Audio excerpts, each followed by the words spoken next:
नमस्कार दोस्तों, फिर से एक बार मैं नरेश महानंद आपका लाइव शो में स्वागत करता हूं। और आज हम पास्टरों के सावधान रहने के विषय में चर्चा करने वाले हैं।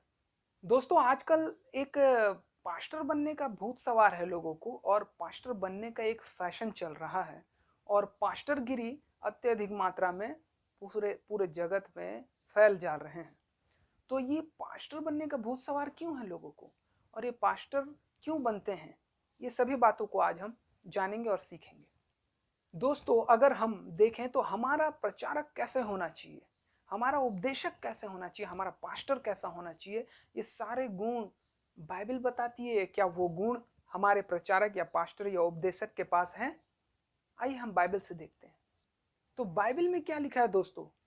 जब हम यहाँ पे देखते हैं, पहला तिमुथियो, नए नियम की पुस्तक में से पहला तिमुथियो उसका 3रा अध्याय से हम 1 पद से लेकर के 7 पद तक यहाँ पे देखेंगे कि बाइबल एक पास्टर, एक प्रचारक या एक उपदेशक को कैसा होना चाहिए। इस प्रकार से उसके गुण और उसके क्वालिफिकेशन, उसके मतलब एक आचरण का एक एक डाटा दे रही है हमें, है ना। तो हमें देखना है। तो क्या लिखा हुआ है? यह बात सत्य है कि जो अध्यक्ष होना चाहता है, यानी कि कलीसिया में पास्टर या उपदेशक या प्रचारक बनना चाहता है, वह भले काम की इच्छा करता है। यह आवश्यक है कि अध्यक्ष निर्दोष और एक ही पत्नी का पति और संयमी, सुशील, सभ्य, अतिथि सत्कार करने वाला और सिखाने में निपुण हो। इस प्रकार से और लिखा हुआ है, पियक्कड़ या मारपीट करने वाला ना हो, वरन कोमल हो, और न झगड़ालू और न धन का लोभी हो, अपने घर का अच्छा प्रबंध करता हो और अपने बाल बच्चों को सारी गंभीरता से अधीन रखता हो। जब कोई अपने घर ही का प्रबंध करना ना जानता हो, तो परमेश्वर की कलीसिया की रखवाली कैसे करेगा? फिर यह नया चेला ना हो, ऐसा ना हो कि अभिमान करके शैतान का सा दंड पाए और बाहर वालों में भी उसका सुनाम हो। ऐसा ना हो कि निंदित होकर शैतान के फंदे में फंस जाए। तो ये सभी बातों को गौर करना है। क्या ये सभी बातें हमारे प्रचारक में हैं, हमारे पास्टर में हैं, हमारे उपदेशक में हैं, जिसे हम अध्यक्ष मानते हैं, जिसे हम सम्मान देते हैं? अगर वो बाइबल के अनुसार नहीं है, तो वो प्रचारक या पास्टर या उपदेशक नहीं हो सकता।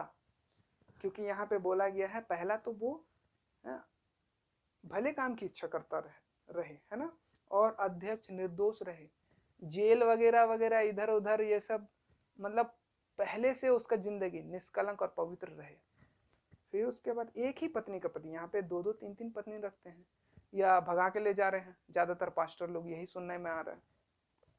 फिर सुशील हो, संयमी हो, अतिथि सत्कार करने वाला हो, सिखाने में निपुण हो, मतलब एक टीचर सही क्वालिफाइड हो, है ना। फिर उसके बाद पियक्कड़ या मारपीट नहीं होना चाहिए उसको, और झगड़ालू और धन का लोभी नहीं होना चाहिए। अपने घर का अच्छा प्रबंध करने वाला, मैनेजमेंट करने वाला हो, है ना। जब कोई अपने ही घर का प्रबंध करना ना जाने, तो परमेश्वर कलीसिया का कैसे प्रबंध करेगा? फिर बोला गया है कि नया चेला ना हो।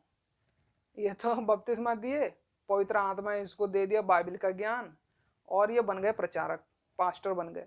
तो ऐसा नहीं करना है। कम से कम उसे परिपक्व होने के लिए 10 साल लगते हैं, सीखने और समझने के लिए और समझाने के लिए, है ना। जिस प्रकार से ऐसे नहीं कि किसी को भी जॉब मिल जाता है, पहली क्लास से 12वीं क्लास पढ़ता है, 12 साल लगते हैं, फिर उसके बाद 3 साल ग्रेजुएट करने में लगता है, फिर पोस्ट ग्रेजुएट में और 5 साल, इस प्रकार से 15-16 साल के बाद ही उसे पोस्ट मिलता है मैच्योर माइंड के द्वारा। तो इसी प्रकार से यहाँ पे नया चेला ना हो, और फिर उसके बाद नहीं तो शैतान के बहकावे में फंस जाएगा, और बाहर वालों से भी सुनाम हो, मतलब लोगों के सामने भी उसका आदर और इज्जत और आचरण अच्छा रहना चाहिए। तभी वो परमेश्वर के कलीसिया का अध्यक्ष बन सकता है, अन्यथा वो नहीं बन सकता है। तो क्या ये सभी गुण हमारे प्रचारक में है, हमारे पास्टर में है, हमारे अध्यक्ष में है? क्या हमारे उपदेशक में है ये सभी बातें? इसे हमें गौर करना है। और तो और दोस्तों, अब तो हद हो गई है। पहले प्रचारक झूठे थे, है ना, झूठे प्रचारक, झूठे भविष्यवक्ता उत्पन्न होते थे, लेकिन अब बाइबल बताती है कि कलीसिया के लोग भी झूठे उत्पन्न हो रहे हैं, पैदा हो रहे हैं, है ना। क्योंकि वे अपने तरीके से कलीसिया को चलाना चाहते हैं। परमेश्वर की कलीसिया परमेश्वर की इच्छा अनुसार पे नहीं चल रही है। तो आइए हम देखते हैं, है ना, नए नियम में से देखते हैं कि दूसरा तीमुथियुस उसका चौथा अध्याय, दूसरा तीमुथियुस उसका चौथा अध्याय उसका 3 और 4 पद को जब हम पढ़ेंगे तो यहाँ पे पता चलता है। अब यहाँ पे ऐसा है कि देखिए, पहले दूसरा पद को पढ़ लेते हैं हम, 4 का दूसरा से लेकर 4 पद तक, है ना, 2 से 4 पद तक। किंतु तू वचन का प्रचार कर, समय असमय तैयार रह, सब प्रकार की सहनशीलता और शिक्षा के साथ उलाहना दे और डांट और समझा। लोगों को डांटने और समझाने बोल रहा है यहाँ पे। कोई प्रचारक किसी कलीसिया के लोगों को चमका देता है या कुछ बोल देता, डांट देता, तो बुरा मान जाते हैं कलीसिया के लोग, है ना। और फिर उसके बाद यहाँ लिखा है, क्योंकि ऐसा समय आएगा जब लोग खरा उपदेश ना सह सकेंगे। यस, ऐसे ही होगा। जब परमेश्वर के वचन को खरा उपदेश जब हम देते हैं, प्रचारक देता है, तो नहीं सुन सकते हैं, वो उठ करके वो दूसरी जगह चले जाएंगे और दूसरे पास्टर को लाएंगे। देखो यहाँ पे लिखा हुआ है, उपदेश को ना सह सकेंगे, परमेश्वर के डांट को, उस मार को, उसे ग्रहण नहीं कर पाएंगे, उसकी सिद्धता को। पर कानों की खुजली, मतलब कान में जो चीज अच्छा लगता है सुनने में ना, जैसे चुगली, है ना, इधर उधर का फालतू बातें लोगों को अच्छा लगता है सुनने के लिए, वैसे ही कलीसिया के लोगों को अपने कानों की खुजली के कारण अपनी अभिलाषाओं के अनुसार, अभिलाषा के अनुसार, मतलब जैसा वो चाहते हैं उस तरीके से, अभिलाषा के अनुसार अपने लिए उपदेशक बटोर लेंगे।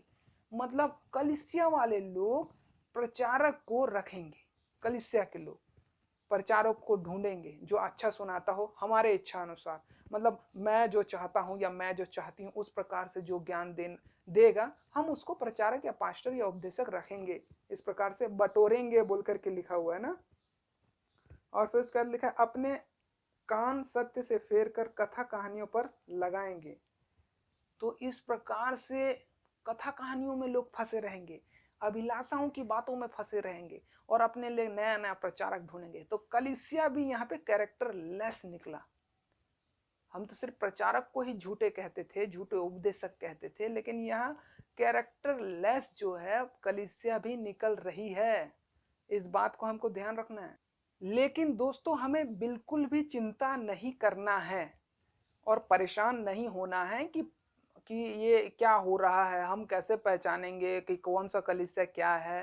ये बाइबल हमें बताती है कौन सा प्रचारक क्या बता रहा है, वो झूठा है कि सच्चा है, ये बाइबल हमें बताती है। जो बाइबल के बातों को नहीं मानते, जो बाइबल के अनुसार नहीं चलते हैं, वो झूठे हैं, है ना।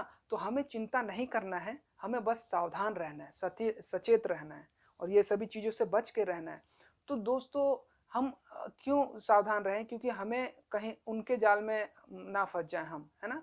तो परमेश्वर उनसे बदला लेने आ रहा है, हमें तैयार रहना है। परमेश्वर आ रहा है, अपने पुत्र को भेजेगा वो। आइए हम दूसरा पत्रस निकालेंगे, उसका दूसरा अध्याय से लेकर के 1 पद से लेकर के यहाँ पे हम 6 पद तक पढ़ेंगे। 1 पद से लेकर के 6 पद तक यहाँ पे लिखा हुआ है, जिस प्रकार उन लोगों में झूठे भविष्यवक्ता थे, उसी प्रकार तुम में भी झूठे उपदेशक होंगे, जो नाश करने वाले पाखंड का उद्घाटन छिप छिप कर करेंगे और उस स्वामी का जिसने उन्हें मोल लिया है इनकार करेंगे और अपने आप को शीघ्र विनाश में डाल देंगे। बहुत से उनके समान लुचपन करेंगे, जिनके कारण सत्य के मार्ग की निंदा की जाएगी। वे लोभ के लिए बातें गढ़कर तुम्हें अपने लाभ का कारण बताएंगे और जो दंड की आज्ञा उन पर पहले से हो चुकी है, उसके आने में कुछ भी देर नहीं और उनका विनाश ऊंघता नहीं। मतलब परमेश्वर उनके लिए तैयार है, सचेत है। क्योंकि जब परमेश्वर ने उन स्वर्गदूतों को जिन्होंने पाप किया था नहीं छोड़ा, देखो उन स्वर्गदूतों को जो स्वर्गदूत थे उनको नहीं छोड़ा जिन्होंने पाप किया था, पर नरक में भेज करके अंधेरे कुंड में डाल दिया ताकि न्याय के दिन तक बंदी बने रहें। तो हमें कैसे छोड़ेगा? हम जो झूठे भविष्यवक्ता हैं, है ना, उनको कैसे छोड़ेगा? कलीसिया को कैसे छोड़ेगा जो अपनी अभिलाषाओं को पूर्ण करते हैं? और प्राचीन युग के संसार को भी ना छोड़ा, वरन भक्तिहीन संसार पर महाजल प्रलय भेजा, पर धर्म के प्रचारक नूह समेत 8 व्यक्तियों को बचा लिया और सदोम और अमूरा के नगरों को विनाश का ऐसा दंड दिया, उन्हें भस्म करके राख में मिला दिया, ताकि आने वाले भक्तिहीन लोगों की शिक्षा के लिए एक दृष्टांत बने। मतलब एक दृष्टांत, एक उदाहरण बने भक्तिहीन लोगों का, जो परमेश्वर की दृष्टि में भक्तिहीन है, जो अधर्मी है, जो परमेश्वर को नहीं मानते हैं, जो अनाज्ञाकारिता है। तो इस प्रकार से उन लोगों के लिए एक दृष्टांत बनता है। तो परमेश्वर बदला लेने आ रहा है। क्या हम वो झूठे प्रचारक हैं? क्या हम वो झूठे कलीसिया के लोग हैं? हमें सतर्क रहना है, सावधान रहना है, सचेत रहना है, और है तो अपने आप को सुधार लें। तो दोस्तों, नए नियम में यह भी लिखा हुआ है कि आइए हम याकूब 3 उसका 1 और 2 पद को पढ़ेंगे। यहाँ पे लिखा है, हे मेरे भाइयों, तुम में से बहुत उपदेशक ना बने। है ना, ये बहुत जरूरी है।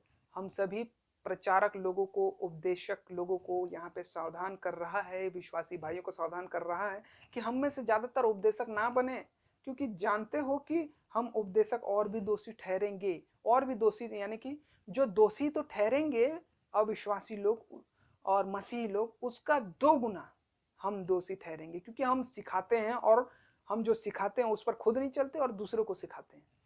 तो इसलिए कि हम सब बहुत बार चूक जाते हैं। जो कोई वचन में नहीं चूकता वही तो सिद्ध मनुष्य है और सारी देह पर भी लगाम लगा सकता है। तो हर कोई प्रचारक ना बने, हर कोई उपदेशक ना बने, हर कोई ये जिम्मेवारी ना ले। है ना, आप एक अध्यक्ष अगर बनना चाहते हैं तो परमेश्वर के वो सारे गुण होने चाहिए आपके पास। नहीं तो आप पवित्र आत्मा को शोकित करते हैं, पवित्र आत्मा का अपमानित करते हैं और झूठे शिक्षा को प्रचार करते हैं। तो दोस्तों, हर कोई उपदेशक नहीं बन सकता। जैसे कि हमने देखा, जो गुण है उसमें, अगर वो गुण उस प्रचारक में है जिसे नियुक्त किया जाता है, वो सारे गुण, है ना, शादीशुदा होना चाहिए, एक ही पत्नी का पति होना चाहिए, और इस प्रकार से सारे सद्गुण उसमें होना चाहिए, लोभ रहित होना चाहिए, और लड़ाई झगड़े नहीं करना चाहिए, बहुत सारी बातें हैं। लेकिन क्या आज हम अपने प्रचारक में ये सभी बातें देख रहे हैं? मतलब ये है कि नहीं है? हमें परखना है अपने प्रचारक को बाइबल के अनुसार, हमें अपने आप को भी परखना है बाइबल के अनुसार, तभी हम सावधान रह सकते हैं। नहीं तो प्रचारक के साथ साथ हमें भी, कलीसिया के लोगों को भी दंड देने आ रहा है परमेश्वर का वो स्वर्गदूत, वो मिकाएल स्वर्गदूत। तो हमें बच के रहना है, नहीं तो हम उस अनंत आग के भागी ना हो जाएं। तो दोस्तों, आज हमने सीखा कि एक प्रचारक को मतलब किस प्रकार से सावधान रहना है, और कलीसिया को सावधान कैसे रहना है, और हर कोई प्रचारक ना बने। है ना, एरा गेरा नथु खेरा, ये जो है परमेश्वर का उपदेशक नहीं बन सकता, वचन का उपदेशक नहीं बन सकता। ये सब क्वालिटी उसमें होनी चाहिए। इस सारी बातों को हमने आज जाना और सीखा। इस प्रकार से लाइव शो के साथ जुड़ करके परमेश्वर की सेवा आप कर सकते हैं। हमारे चैनल को सब्सक्राइब करें, लाइक करें, कमेंट्स करें, शेयर करें, और हमारे साथ हमारे वेबसाइट में जाकर के आप मोटिवेशन क्लास और बाइबल क्लास कर सकते हैं www.liveshow.co.in में। और हमारा ईमेल एड्रेस आईडी है liveshow776@gmail.com। और इस प्रकार से आप हमारे व्हाट्सएप नंबर पर भी हमें चैट कर सकते हैं, और हमारा मोबाइल ऐप्स भी आप डाउनलोड कर सकते हैं। और हमारा हेल्प ग्रुप है जिसमें आप डोनेशन शेयर कर सकते हैं हमारे अकाउंट नंबर पे, और इस प्रकार से आप हमारे साथ जुड़ करके परमेश्वर की सेवा कर सकते हैं। परमेश्वर आप सभी को आशीष दे। नमस्कार, गुड बाय।